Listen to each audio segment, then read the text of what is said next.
A black teen quietly takes her first-class seat, but when a flight attendant tells her to move for a white passenger, no one expected her next words.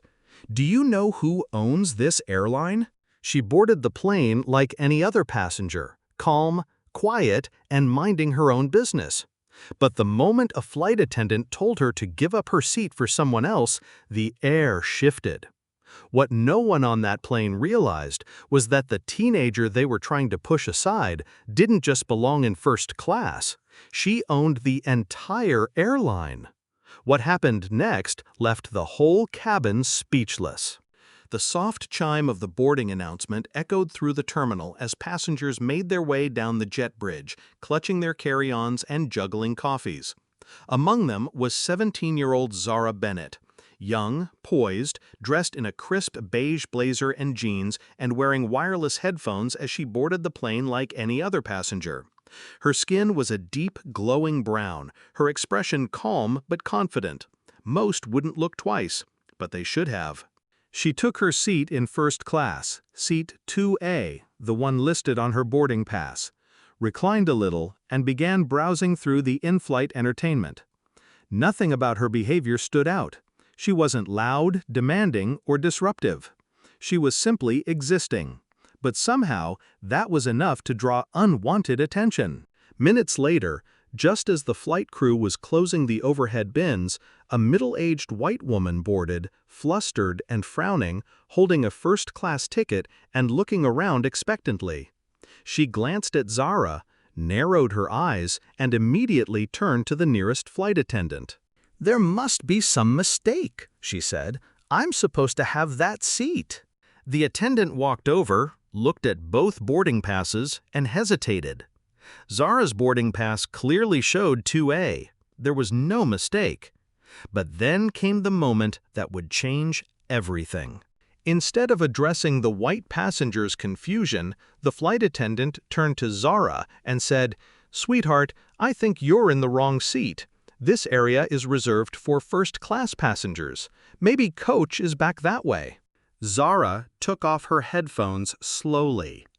"This is my seat," she said calmly, showing the attendant her pass. 2A. The attendant barely glanced at it before insisting, "We'll sort this out, but for now, could you move to the back so we can seat the lady who belongs here?" Around them, other first-class passengers began watching, some curious, some silently complicit. Zara stayed still. She didn't raise her voice. She didn't argue. Instead, she asked a single question. "Do you know who owns this airline?" The attendant blinked. "Excuse me?" Zara reached into her bag and pulled out a sleek, black card, one reserved for top-tier executives. With a subtle smile, she added, "I do. My name is Zara Bennett. My family owns Bennett Aviation. We acquired this airline last year." A stunned silence swept across the cabin. The attendant's face drained of color. The white woman's mouth fell open, but no words came out. Zara continued, still calm, but with a sharper edge in her voice. "You didn't ask for clarification. You assumed, based on how I look, that I couldn't possibly belong in first class, that I didn't deserve this seat." The pilot, alerted by the commotion, stepped out of the cockpit. After a brief conversation with the attendant and a glance at Zara's credentials, he apologized personally. As for the woman who claimed Zara's seat, she was quietly reseated in economy. No further comments. No entitlement. Just quiet shame. After takeoff, Zara sat in 2A, sipping orange juice, flipping through a magazine. Her phone buzzed with a message from her mother. "Heard what happened. Proud of how you handled it. We'll address it with the board later." And that they did. Within 24 hours, the flight attendant in question was suspended pending review.